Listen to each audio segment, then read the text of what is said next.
Now, yesterday, of course, we accepted the Climate Change Authority's advice to cut emissions by 62 to 70% by 2035.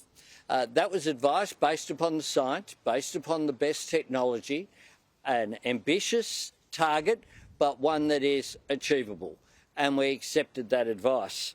Today, we've had the extraordinary comments by the leader of the Liberal Party, who said this: "We don't believe in setting targets at all from opposition or from government."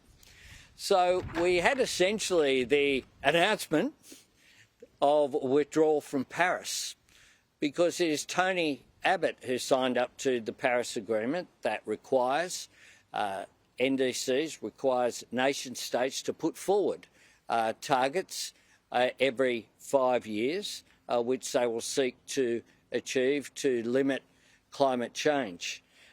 We also then had, of course, after that occurred, Malcolm Turnbull set an agreement going forward, agreed with that, and then it was Scott Morrison, the Morrison government, that established a commitment to net zero by 2050.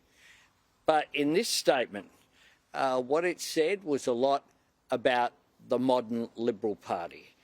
They're focused on their own jobs and fighting each other. I'm focused on fighting for Australian jobs and fighting for the interests of the future of our children and our grandchildren, fighting for Parker's future here and his younger brother or sister who's on the way. That is what our focus is on. The Liberal Party are too busy fighting each other, too busy looking over their shoulders, too busy arguing with each other to argue for the interests of Australians. And today's bizarre statements by the leader of the Liberal Party, where she walked away from setting any targets as are required by the Paris Agreement, says it all about how their focus is simply on their internals. Well, we'll continue to work with Australians, work with people like Shane and Daniela here, who are making a difference, good for the environment, but what's driving it is that it's good for their bank balance as well. Happy to take questions. Prime Minister, the Leader of the Opposition has since clarified that the Opposition would set a target if they came to government. Well, she made a pretty clear statement. If it says it all, if the Opposition aren't clear from minute to minute, let alone in any considered way. You have in Australia an orderly government that receives proper advice, that acts on science, and on the other hand, you have an opposition that changes its policies from hour to hour, let alone day to day.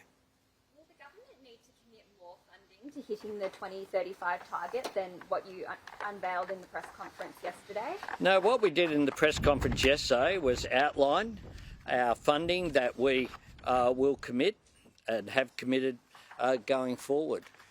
We know that this isn't just about government effort. It's also about the private sector effort. The BCA estimate that in order to achieve that target, we'll see between $400 and $500 billion of private sector investment. This will be led by the private sector. The job of the government is to facilitate that investment, just like here, the battery, 30%, a rebate from the Commonwealth, but the investment being made by the household in order to benefit them. And just to give an example of the difference it can make here, in real terms, the dollars of the bills of this household.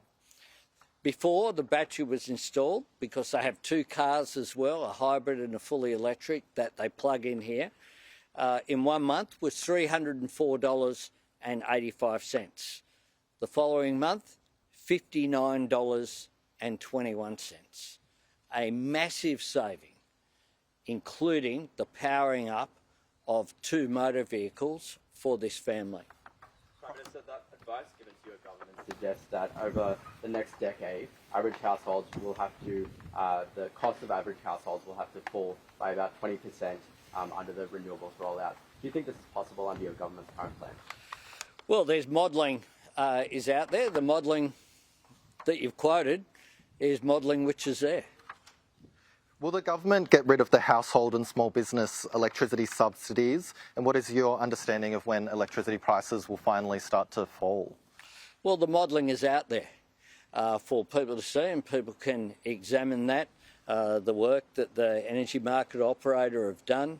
What we'll continue to do, and there's various support is in place, some from state government, some local government, some federal government, some private sector support as well. So what we'll do, we've put out a very clear plan, including industry plans that we put out yesterday. Our net zero plan we've published. We have given a lot of consideration to how we go forward in order to reach that 62 to 70% target. The Climate Change Authority advice we've released for all to see, and we're acting on that advice. So are those household and small business subsidies here to stay? Can you guarantee that? Well, they're not all ours. The federal government ones? Well, that are yours? they're not all ours. What we're doing is rolling out the subsidy, for example, a rebate of 30%. We are rolling out, which has made a substantial difference. What we're also doing is providing support for industry plans, including the announcement that we made yesterday of the National Reconstruction Fund, $5 billion.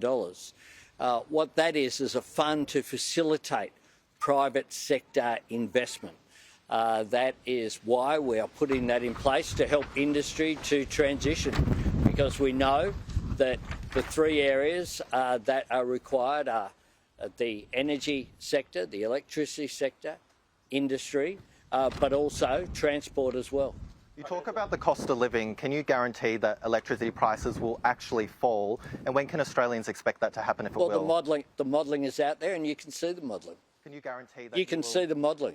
Just on electric vehicles, the report states that half of the light vehicles sold in the next decade will need to be electric vehicles in order to meet the lower end of that target range. What needs to be done to achieve this? Well, there's been a doubling of the models that are out there already.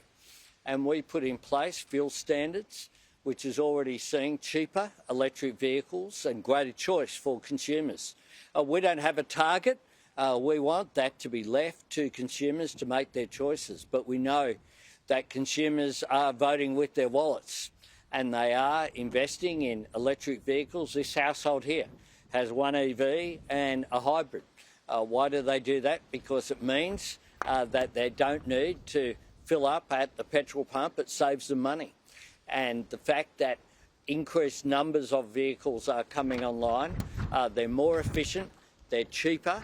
And if you look at what's happening in the global car market, this is happening not just in passenger vehicles, but also in things such as utilities. We're seeing great choice, as well as, of course, in heavy vehicles, buses, etc. We're seeing a change in the nature of the transport sector. The government's job is to facilitate that change. Previously, it was only Australia and Russia were the only countries in the world that didn't have any fuel standards. We fixed that. Prime Minister, I understand the modelling says prices will fall, but the modelling is based on variables that could change. Can you guarantee that you will get the policy settings right moving forward, that prices will 100% fall for Australians? They're struggling with their bills. Well, I can guarantee that the cheapest form of new energy is renewables. The cheapest form of new energy is renewables. The modelling is there. It's not government modelling. It's modelling that's been done by the energy market operator. And what we know is that the cheapest form of energy is renewables. We know that that's the case, which is why also the market is operating itself. Now, 24 out of 28 coal-fired power stations announced their closure under the former government. 24 out of 28. And during that time, they had 23 different energy policies announced and didn't land one. What we've done is have one policy 43% by 2030. We had the safeguard mechanism. We had the capacity investment scheme. We have other investments and policies there to drive through, but we have a consistency. And what business are calling for is certainty. Business needs certainty in order to invest, which is why business has overwhelmingly welcomed the policy announcement that we made yesterday, and why business will be, quite frankly, surprised that the Liberal Party today has questioned whether they will have targets from opposition or from government, have changed positions within from 1 hour to each other. What will the total cost of net zero be by 2050, Prime Minister? Do you have a total figure? I was just going to ask on another matter.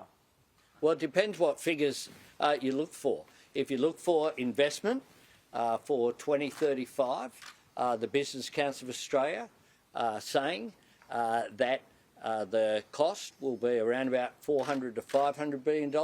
If you ask for what our policy is, yesterday we announced an additional $8.3 billion of investment, meaning our total investment is $75 billion. Prime Minister, the Premier, the Victorian Premier, is over in China right now. Do you think she's doing a good job representing Australia? Well, it's our major trading partner. Probably a good idea that we talk to our major trading partner because it's about Australian jobs. And I'm sure the Premier is there as the Victorian Premier talking about jobs here in Victoria that are pretty important. Thanks very much. Prime Minister, so just back on electricity prices, just to clarify, Treasury and Climate Change Authority are assuming electricity prices will fall under the 2035 target.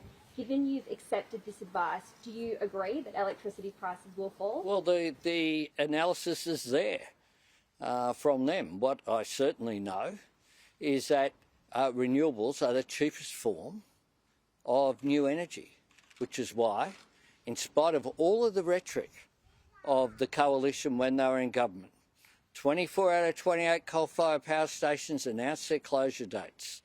They didn't start one new coal-fired power station, and they certainly didn't build any nuclear power plants or start any during that time. The truth is that the investment that we have in our plan, which is for renewables, backed by gas, backed by storage, is the way forward for Australia.